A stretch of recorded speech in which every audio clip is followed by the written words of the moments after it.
ग्रेवाल के अकाउंटेंसी की बुक में फर्स्ट वॉल्यूम में इन कर चुके हैं, ठीक ना। तो फर्स्ट चैप्टर जो है वो है not for profit organisation. Okay, तो यहाँ पे सीबीएसई बोर्ड के लिए टीएस ग्रेवल के लिए जो है इसमें जो है अकाउंटेंसी का जो फर्स्ट चैप्टर है नॉट फॉर प्रॉफिट ऑर्गेनाइजेशंस। आज हम लोग इस पे जो है थ्योरी पे डिस्कस करेंगे। मेरा जो पहला क्लासेज रहता है, 3-4 जो क्लासेज होते हैं उनमें हम पहले पूरी रूप से यहाँ पे थ्योरी को क्लियर करते हैं। उसके बाद हम लोग चलते हैं यहाँ पे मतलब कि सवाल सब पे चलते हैं। तो यहाँ पे प्रैक्टिकल पे जाने से पहले हम यहाँ पे थ्योरी जो है क्लियर करेंगे। तो चलिए थ्योरी पे हम लोग चलते हैं। तो थ्योरी पे जो है जैसा कि इस चैप्टर में जो हम लोग पढ़ना चाह रहे हैं, तो इसमें आपको हम पहले ये बता दें तो यहाँ पे सीबीएसई बोर्ड का टीएस ग्रेवाल का 12th का जो है अकाउंटेंसी से है लिया गया है। ये आपके यहाँ पे कंटेंट लेके आए हैं। आप इनको जो है कॉपी में नोट भी कर सकते हैं, क्योंकि ये बहुत ही इम्पोर्टेंट नोट्स है जो आपको ये चैप्टर में जो है जो खास नोट्स हैं वो हम यहाँ पे किए हैं। ये मेरा फर्स्ट वीडियो है, और भी आगे वीडियो आएंगे, कम से कम 3-4 वीडियो आएंगे जो आपको थ्योरी से रिलेटेड होंगे, ठीक ना। तो इस पहला वीडियो में आपको जो भी थ्योरी है, थ्योरी फर्स्ट मेरा यह करना है कि थ्योरी जो आपको जब तक क्लियर नहीं होगा कॉन्सेप्ट, तो कॉन्सेप्ट क्लियर होने के बाद आपको जो है इस चैप्टर पे पूरा पकड़ बनेगा, आप इस चैप्टर का सवाल बना पाइएगा इजी वे में। ओके, तो हम लोग चलते हैं इसकी थ्योरी पे, ठीक ना। तो फर्स्ट लाइन जो इसमें कहता है, certain organisations are set up for providing service to its member. यानी कि निश्चित कुछ ऐसे ऑर्गेनाइजेशन है जिनका यहाँ पे स्थापना जो किया जाता है, सेटअप जो किया जाता है, तो किनके लिए, सर्विस प्रोवाइड करने के लिए, यानी कि सेवा देने के लिए। तो सेवा देने के लिए किनको, तो सेवा टू इट्स मेंबर, यानी कि उनके मेंबर, उनके जो ऑर्गेनाइजेशन के जो मेंबर होते हैं उनको वहाँ पे सर्विस देने के लिए, यानी कि सेवा देने के लिए। सच ऑर्गेनाइजेशन इंक्लूड, इसमें जो है कुछ ऐसे भी ऑर्गेनाइजेशन शामिल हैं जो आगे हम लोग करते हैं, जैसे कि यहाँ पे क्लब, यानी कि क्लब होते हैं, क्लब जैसे कि यहाँ पे क्रिकेट क्लब सब होते हैं और सभी क्लब होते हैं, तो उस क्लब को इसमें हम शामिल कर सकते हैं। और उसके बाद आता है यहाँ पे चैरिटेबल संस्था होते हैं, कुछ ऐसे चैरिटेबल इंस्टीट्यूशंस होते हैं जो इनमें शामिल होते हैं। नेक्स्ट आता है आपका स्कूल। जी हाँ, यहाँ पे आपका जो स्कूल होते हैं, आप अपने आसपास में स्कूल देखते होंगे, जो चाहे वो प्राइवेट स्कूल हो, तो ये जो स्कूल है, तो ये सब संस्था जो अपना जो अकाउंटिंग जो करता है मेंटेन, तो किनके अंतर्गत में आता है, ये भी आता है यहाँ पे नॉट फॉर प्रॉफिट ऑर्गेनाइजेशन के अंतर्गत आता है। तो यहाँ पे स्कूल आ गया। उसके बाद आपका आ जाता है यहाँ पे रिलीजियस ऑर्गेनाइजेशन, तो ये भी एक तरह का संस्था है, तो ये भी आता है इसी में नॉट फॉर प्रॉफिट ऑर्गेनाइजेशन के अंतर्गत। क्या है, रिलीजियस ऑर्गेनाइजेशन। ओके, आपको हम बता दें यहाँ पे हॉस्पिटल भी आता है। नेक्स्ट आपका आता है यहाँ पे ट्रेड यूनियन। ट्रेड यूनियन भी आपका आता है यहाँ पे नॉट फॉर प्रॉफिट ऑर्गेनाइजेशन के अंतर्गत, ये सब आते हैं। कुछ आते हैं इसमें welfare societies and society for the promotion of art and culture. कहने का मीनिंग यहाँ पे ये आता है कि कुछ यानी कि सोशल वेलफेयर के दृष्टिकोण से कुछ ऐसे संस्था कार्य करते हैं, वो सब शामिल होंगे उसमें। Societies for the promotion of art and culture, यानी कि जो यहाँ पे आर्ट और कल्चर को उनमें वृद्धि करने के लिए जो कार्य करते हैं, तो वो सब इनके ऐसे संस्था इनके अंतर्गत आते हैं। और इसमें हम एग्जांपल बता सकते हैं, जैसे कि और में यहाँ पे है, और इसमें आता है, इसमें एजुकेशन सेक्टर में जो वर्क कर रहे हैं जो सब संस्था, वो सब आते हैं। उसके बाद आता है आपका हेल्थ केयर जैसे हॉस्पिटल सब हो गए, तो हेल्थ के लिए जो वर्क करते हैं वो सब हुआ। उसके बाद आता है आपका रिक्रिएशन, तो रिक्रिएशन भी इसी में आता है। ओके, तो रिक्रिएशन हो गया, और ये तो हम आपको ऑलरेडी पहले भी बता चुके हैं। यहाँ पे खेल कूद यानी कि स्पोर्ट्स, और स्पोर्ट्स में जैसे कि टूर्नामेंट सब करवाते रहता है, जैसे यहाँ पे क्रिकेट का हो गया या फिर फुटबॉल का हो गया, तो ये सब आपका आता है। इन ये क्या होता है कि ये फ्री ऑफ कॉस्ट होते हैं। कुछ कुछ ऐसे क्लब होते हैं जो आपको फ्री ऑफ कॉस्ट और at nominal cost and not to earn profit, यानी कि ये जो प्रॉफिट अर्न नहीं करते हैं और मिनिमम कॉस्ट पे ये अपना क्लब को रनिंग में रखते हैं, चलाते हैं। नेक्स्ट आता है आपका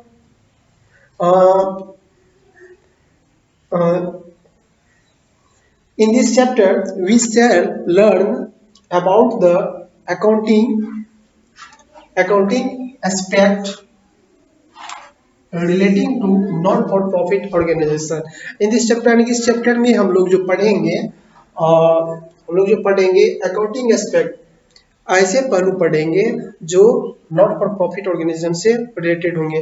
तो आप यहाँ पे जान पाए होंगे कि इसमें कौन कौन सा सोसाइटी, इसमें जो कौन कौन सा संस्थाएं आते हैं, तो इनके बारे में आप जान गए। तो आखिर इसका क्या क्या है एस्पेक्ट, उनके बारे में आप लोग जानेंगे। तो जैसा कि इनका हम लोग पहले यहाँ पे देखते हैं नेक्स्ट कंटेंट क्या है। यहाँ पे है their main is to provide service to their main aim is to provide service to a specific group of the public at large which function without any profit motive।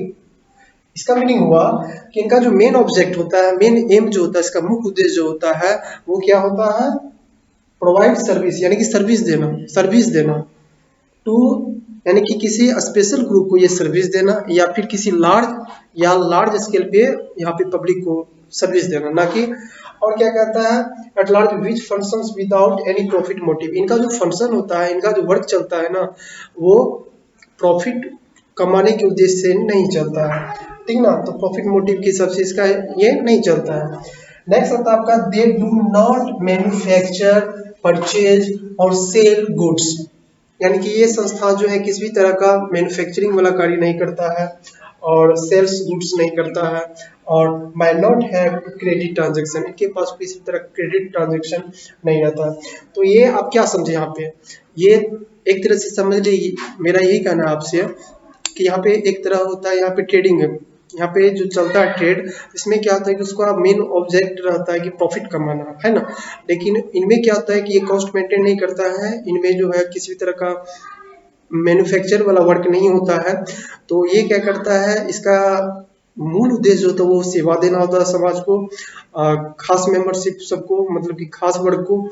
और ये जो है इनका मेन ऑब्जेक्ट प्रॉफिट कमाना नहीं होता। तो आप यहाँ पे समझ गए होंगे कि एक ऐसा व्यवसाय जिनका मुख्य उद्देश्य होता है प्रॉफिट कमाना, तो उनसे ये अलग है कि नहीं। तो ये भी एक तरह का बिजनेस, बट इनका जो मेन ऑब्जेक्ट यहाँ पे सेवा देना होता है, ना कि प्रॉफिट अर्न करना, ठीक है। तो आगे हम बात करते हैं यहाँ पे इनका जो आप सोर्स ऑफ इनकम के बारे में चलते हैं। सोर्स ऑफ इनकम के बारे में चलते हैं, तो थोड़ा बोर्ड पे नीचे पे इसको हम थोड़ा नीचे कर देते हैं। तो जरा देखिए यहाँ पे sources of their income usually subscription from there member, यानी कि इनका जो मेन इनकम है। अब आप सोच रहे होंगे कि भाई इस साथ जब इनका मेन ऑब्जेक्ट प्रॉफिट कमाना नहीं होता है, तो फिर इनका एक संस्था चलेगा कैसे। सही बात है, ये संस्था कैसे चलेगा भाई, इनके लार्ज स्केल पे वर्क चलते हो तो इनका जो इनकम कैसा होगा, आखिर इनकम होगा तब ना ये सेवा दे पाएगा, यहाँ पे फ्री में तो सेवा नहीं होगा। जी हाँ, तो इनका जो मेन सोर्स इनकम है वो इनका है जो इसमें सब्सक्रिप्शन प्राप्त होता है इनको, किनसे, जो इनके मेंबर होते हैं। सब्सक्रिप्शन यानी कि चंदा, इनके जो मेंबर्स होते हैं वो उनको क्या करते हैं, सब्सक्रिप्शन देते हैं। और देखिए सब्सक्रिप्शन के बाद आता है इसमें डोनेशन आप समझते होंगे।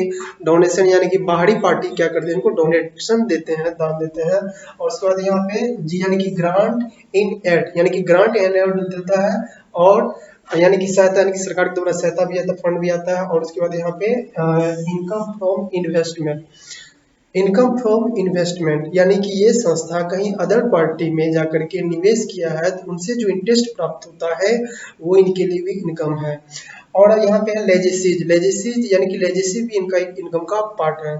तो आप क्या समझे, ये मेरा फर्स्ट वीडियो है। हम पहले यहाँ पे जो कॉन्सेप्ट क्लियर करते हैं कि यहाँ पे नॉट फॉर प्रॉफिट, जैसे कि नाम से ही पता चल रहा है कि नॉट फॉर प्रॉफिट ऑर्गेनाइजेशन, ऐसा ऑर्गेनाइजेशन जिनका मेन ऑब्जेक्ट प्रॉफिट अर्न करना नहीं है, बल्कि सोशल वेलफेयर के दृष्टिकोण से वो अपना वर्क कायम रखता है। तो आप यहाँ पे समझ गए होंगे कि नॉट फॉर प्रॉफिट ऑर्गेनाइजेशन में कौन कौन सब आएंगे। आप अपने आसपास में देखिएगा। मैं उन सभी छात्रों से कहना चाहता हूँ जो कॉमर्स में 12th में है, एक बार अपने आसपास देखिए, जितने भी स्कूल्स हैं, हॉस्पिटल हैं, आप उनसे जाकर के पूछिएगा कि आपका जो एक जो हम लोग का यहाँ पे मतलब कि अकाउंटिंग ईयर जो होता है एंड में, अकाउंटिंग ईयर के एंड में वो सब उनका जो क्या क्या अकाउंटिंग मेंटेन करता है, तो वो किसके अंतर्गत आता है, वो अपने आसपास के चार्टर्ड अकाउंटेंट से जब वो करवाते हैं ऑडिटिंग, तो उसमें आप देखते होंगे वो जो अपना डॉक्यूमेंट्स रखते हैं अकाउंटिंग डाटा, उनमें आप देखते होंगे कि वो जो है नॉट फॉर प्रॉफिट ऑर्गेनाइजेशन के अंतर्गत वो अपना अकाउंटिंग मेंटेन करते हैं। ओके, तो आप लोग जो है यहाँ पे इस चीज़ को नोटिस कीजिएगा, अपने आसपास स्कूल हॉस्पिटल जो है ये सब किस श्रेणी में आते हैं, तो इनका जो अकाउंटिंग मेंटेन होता है वो किसके अंतर्गत, नॉट फॉर प्रॉफिट ऑर्गेनाइजेशन के अंतर्गत। तो हम लोग नेक्स्ट वीडियो में ये जानेंगे कि नॉट फॉर प्रॉफिट ऑर्गेनाइजेशन जो है अपना जो है अकाउंटिंग मेंटेन करता है, उसमें कौन कौन से अकाउंट वो बनाते हैं, आखिर क्या क्या वो बनाते हैं, कैसे बनाते हैं, इन्हीं पे चलेंगे। इस चैप्टर में आप पढ़िएगा कि यहाँ पे नॉट फॉर प्रॉफिट ऑर्गेनाइजेशन जितने भी कंट्री में है वो अपना अकाउंटिंग मेंटेन कैसे करते हैं, वो उनमें उनके क्या क्या रूल हैं, उनमें क्या क्या सब आते हैं, उनमें कैसे सवाल बनाए जाते हैं, इन्हीं पे आज हम मतलब नेक्स्ट वीडियो में चर्चा करेंगे। तो पहले भी आप लोग जान लीजिए कि मेरा 3 से 4 मिनट का ये जो 3-4 दिनों का जो वीडियो रहेगा, 3-4 वीडियो रहेगा, वो फुली कॉन्सेप्ट पे रहेगा, नॉट फॉर प्रॉफिट ऑर्गेनाइजेशन से रिलेटेड, ठीक ना। 3-4 वीडियो के उपरांत ही हम जो है प्रैक्टिकल सवाल पे चलेंगे। आप खुद बना लीजिएगा, जब उन पे आपको हम रूल बता देंगे, इनका क्या रूल है, सारा इसका कॉन्सेप्ट बता देंगे, तो आपको कहीं समझने में दिक्कत नहीं होगा, तो आप समझ ही होंगे। तो आज मेरा ये फर्स्ट वीडियो, हम आपको बता दें ये वीडियो मेरा फेसबुक पे अपलोड होगा, तो फेसबुक पे जो अपलोड हम करते हैं तो उससे पहले हम क्या करते हैं, इस चीज़ को यूट्यूब पे अपलोड करते थे, यूट्यूब का ही लिंक को जाकर के हम फेसबुक पे देते हैं।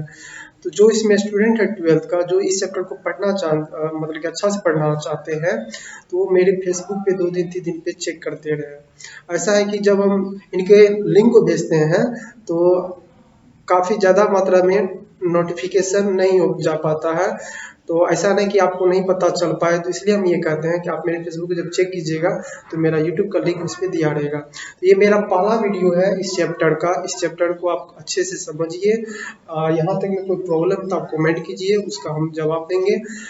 मेरा जो है दूसरा वीडियो बनेगा, दूसरा वीडियो जो है कल फिर अपलोड होगा। तो 3-4 वीडियो मेरा कॉन्सेप्ट पे रहेगा, उन्हीं के उपरांत मेरा प्रैक्टिकल सवाल हम बनाएंगे। तो हम ऐसा चाहते हैं कि आपको प्रैक्टिकल सवाल में किसी तरह का समस्या ना आए, फिर भी आएगा तो हम है कमेंट कीजिएगा, हम उसका निदान करेंगे, उस सवाल को बनाएंगे। तो हम चाहते हैं कि आपके समक्ष जो हम इनका कॉन्सेप्ट को रखें, बारीकी से रखें, एकदम क्रमवार रखें, ताकि आपको किसी भी तरह का प्रॉब्लम ना हो।